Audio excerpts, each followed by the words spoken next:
Hey guys, welcome back to Clownfish TV. This is Kneon. I am here with Geeky Sparkles. Hello. And yeah, things are changing and things are starting to come into focus and make a lot more sense. We're going to talk about the showrunner creator of Andor, Tony Gilroy, coming out and saying that Disney would not let him talk about fascism when promoting the series. And this explains so much because people would ask him point blank if the series was supposed to be a parallel for the Trump administration. He would dance around the issue. No, he basically said no. It was about like the past and everything. The Bolsheviks and the yeah, and now that his gag order's up, he's just like vomiting all this bullshit, and I'm like, way to get not hired from Disney again. I don't know if he's concerned about that. So we're going to talk about this because if they're gagging Tony Gilroy, then that means they're probably gagging other people in Hollywood. And You aren't hearing squat from Pascal lately. I mean, I've noticed that. Yeah, and I have to wonder if they didn't tell him to stop it, shut up. We've got a movie coming out. They probably look at Fantastic Four and they're probably like, you know what? Your mouth might have cost us a couple $100 million. Meanwhile, there was the rumor that Mark Ruffalo might be done as the Hulk, which we don't know that. Just saying. And he signed that list. Remember we talked about the list over in Berlin of the actors? Oh, yeah, the film festival list. Yeah, he signed that list and his name was put out publicly. I don't know if Pascal did, but if Pedro Pascal's keeping a low profile and Mark Ruffalo isn't, maybe it lends credence that he might not be back. I don't know. I have no idea. I'm just saying it's interesting for sure. So let's talk about this. Things might be changing. I don't know. Before we get into it any further, please subscribe for more pop culture news, views, and rants. Guys, you get woohoo if you do. Woohoo! Now, for those of you who know your Star Wars history, okay, George Lucas actually did get political. I will right up front. He did get political in Star Wars. Mm-hmm. More so, I think, in the prequels because he even had characters that were making fun of Republicans at the time. Newt Gunray, and it was supposed to be Newt Gingrich. Right. But it wasn't as overt, I think, as a lot of the people working at Lucasfilm lately have basically told you they freaking hate your guts and they hate your politics. And they anymore it's like, yeah, it's like back then, people had opinions and stuff and they would put things in movies and stuff, but it wasn't like you said, so in your face social media wasn't like it is. It wasn't existing in some of these cases. And now these celebrities just don't shut the fuck up. Yeah, and it's costing them money, right? It's costing them massive amounts of money. Now, Andor was one of the few relatively well-received bright spots, I guess, in the Disney Star Wars, experiment. But that being said, everybody knew that Gilroy was incredibly political. He just kept dancing around it. And now we know why. It wasn't that he was cowardly. He probably had something in his contract that said, when you promote this show in interviews, keep your own personal opinions. Probably because of people like Pascal. Probably because of Pascal. And Rachel Zegler and stuff like that. Yeah, I mean, they flew. Remember, Disney sent executives to her apartment. The producer of Snow White went to her house in New York and said, please shut up. And she wouldn't do it. So, that's it. But they said, over the past 2 years, this come from Gizmodo. Over the past 2 years, the story that was given even greater depth in Andor, they're talking about the stormtroopers and rebels and all that, as creator Tony Gilroy and his team explored not just the dawn of the Empire, but the birth of the rebellion. And yet, even though the show was, and always will be clearly about fascism, that was not a word Disney wanted anyone to use while promoting the show. Well, here's the thing. Everybody said, that's what's, oh, no, it's not. That's what he denied it and said it wasn't about that stuff at all. It is about fascism from centuries ago is what he tried to say. Yeah. And there's like Reddit. They're even like on Andor. They're like, it's so funny watching Gilroy deny his show is political in every interview. And now we know why. Speaking to the Hollywood Reporter for a fascinating, timely interview, Gilroy explained that while he was asked not to use the word fascism specifically, it didn't stop his ability to talk about the intentions of the show. That's not what you did. Because you completely, when you were flat out questioned, you completely tried to point to other things and act like it had nothing to do with. Right. You did, but you bring up examples like from a long time ago. But it was clear you were going after current. Yeah, the show's not political. We're talking about the Haitian Revolution and the Bolshevik bank robbery. Yeah, right. It's like, but the media definitely was drawing a correlation the whole time, which I think I'm going to be honest. even if he didn't say it specifically, the media drawing that line between, the show being anti-Trump, whatever, I think probably did turn a lot of viewers off to it, because it did not perform that well. And it was good, I mean, objectively, and people I don't know. seem to I only love it. saw the first couple episodes of the first season. Didn't watch the second one at all. There were supposed to be 5 seasons, and they cut it down to 2. So it was expensive. It was really I expensive. thought there was supposed to be 2. No, they said the original plan was supposed to be 5 seasons. Okay, They were going to bring Palpatine into it and all that. But, Nobody does 5 seasons on streaming anymore. And after Stranger Things, 5 we know seasons, why. they're 2 episodes each, Yeah, right. So Diego Luna and I had some early, super long lead press, and we tiptoed out. He said, we were like, oh my God, this is really electric. So we stepped back, and we had a bunch of people that we were going to put on the road to sell the show. The actors have a broad spectrum of political ideas, and we didn't want anybody to perjure themselves or violate their conscience. So we came up with a legit historical model, and it's a version of what I'm telling you now. We studied history to make the show, and we based it on historical models. We don't have a crystal ball. There's comps for everything that we did. We did all through history. Well, and that, because Lucas came up with Star Wars in the 70s, right? Mm-hmm. That was way before Trump. So just saying. Yeah. But I'm just saying, it's like, he basically said, well, we have a lot of political ideas across. No, you guys probably have similar political ideas. We know what they are. And you knew that people would get up there and they'd start promoting and they'd talk shit, and it would be talk shit, get hit, and the show would, take a hit for it. So you tried to play it safe. Yeah. It says it's a very, very safe and legitimate place for us to sell the show without ever having to say what I'm free to say now. So that means his paperwork is up, probably. He probably had like a 1 to 2 year shut the fuck up clause.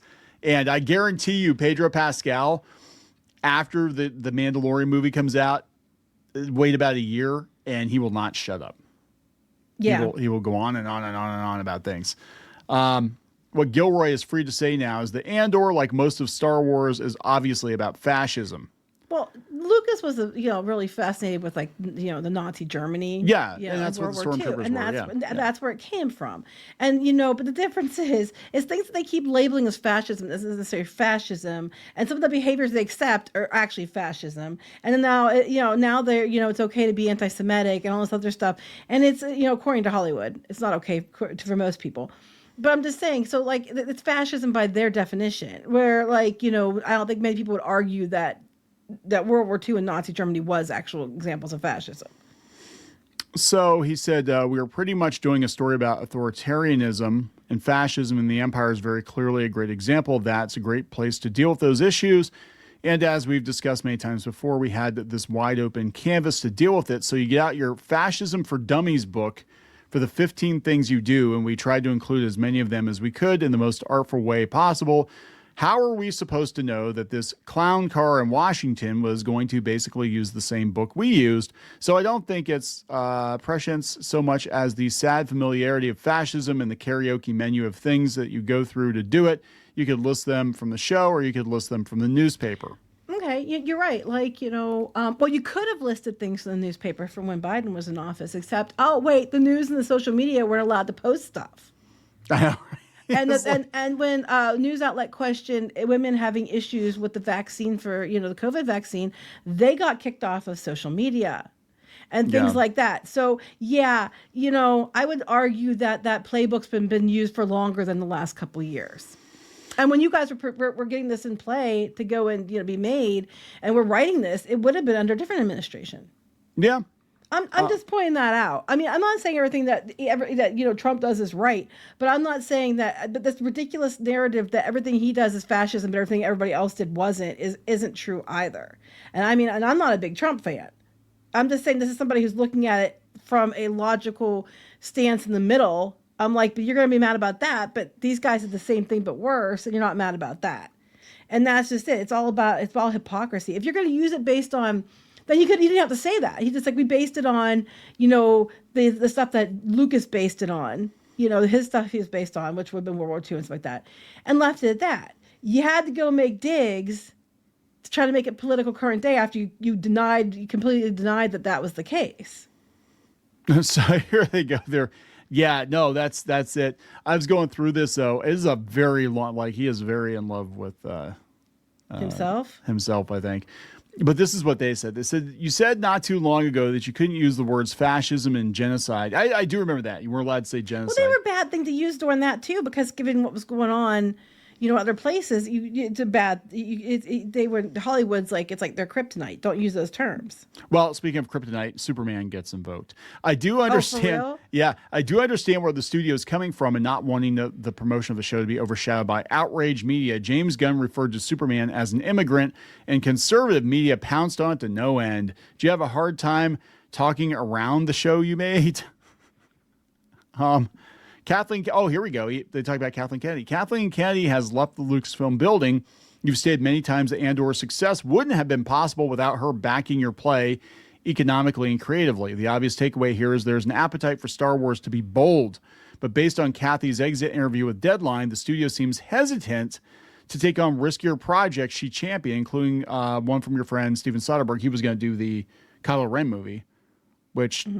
was very weird. Like, if they had a plan, why would you kill Kylo Ren and then bring him back? Here's the thing. The reason they aren't doing it is because they didn't see any way forward to make it look like he was still alive. Well, they brought Darth Maul back. They made a big point of showing he was... Yeah, I know.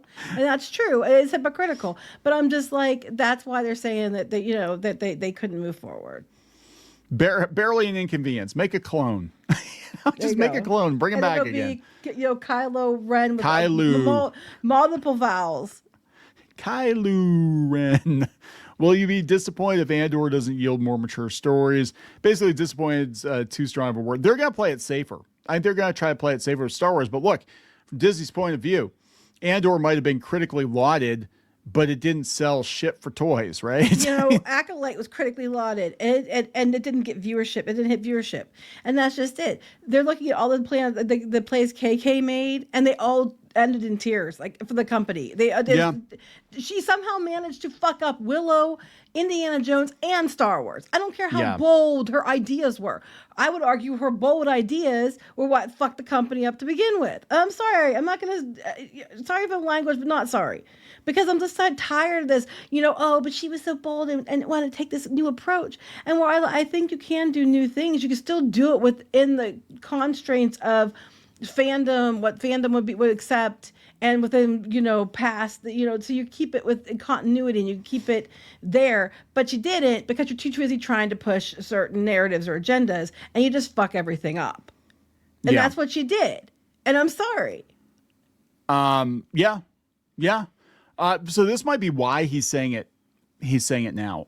Dave Filoni is not a huge fan, I guess, of Andor. He don't like Andor. People are saying that, but he said that's not the case. But who knows? But they don't have a really, like, he's actually praised a couple of things he did. But he said, I don't even know Dave. He said, we only met a couple times. We've only had a half a dozen conversations over the last 10 years. Seriously, I saw Jon Favreau as scoring session once. We've always gotten along with those guys. We've never had anything but high praise for everything they've done. Basically, there would have been no Andor without Mandalorian.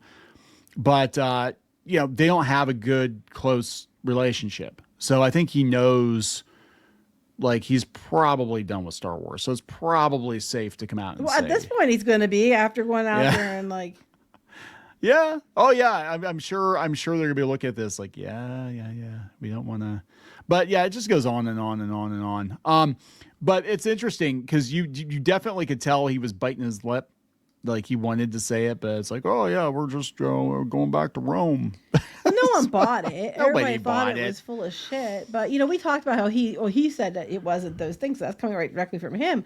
And it's like, but, he just immediately turned. He probably got so much shit for saying it wasn't about that, too, that he had, as soon as he had chance. Oh, yeah. Like, this thing, so you set the record straight because all my friends are mad at me. That's probably, honest to God, that's probably true, because they're probably like, you coward, you did a very political show and you couldn't even invoke the name of Trump during your press tour. And they're probably like, but he even said though, when that old press thing, he said, I remember him saying that, when they were working on this, it was years earlier. And he wasn't back in office then. Yes. So, bullshit. Now they're trying to say, oh, yes, it's very, and he worded it was, well, we were using the playbook and we didn't know he was going to do that too. So they're still trying, he's still kind of sticking to what he said, but he's, and working around it. Yeah. I mean, it's like, look, if you want to get like historical though, Lucas was basing it off Nazi Germany. right? Obviously, because everything, I mean, you look at Lucas and Spielberg, I mean, so much of what they did was inspired by World War II, whether it was, the actual, stuff that was going on in World War II or the dog fights or the, you know what I'm saying?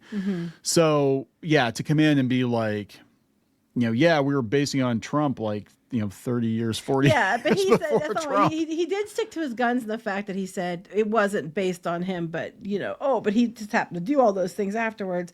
And I'm like, yeah, so he did kind of stick to his guns somewhat, but he's out there using the terms that Disney didn't want him to use because his contract's up or whatever. So he's just like, oh, now I can throw that around like crazy. And why would you retroactively go throw that around like crazy unless you were trying to do some kind of damage control for the fact that you didn't throw it around the first time? And your friends are pissed at you. Yeah, I'm sure people that he wants to work with now or his friends or whatever. You didn't virtue signal enough. So, you didn't virtue signal enough. We can't work with you because you didn't throw it under the bus and point out that it was all fascism and Trump. So now he's retroactively doing this because he's probably like, I got to make up for the fact I didn't use those terms before. Well, what is the most interesting takeaway, though, for me is that Disney is actively gagging people because they know that politics are causing problems. Using those words would not be a smart idea. I do think Pedro Pascal is being gagged, which I've said for a while now.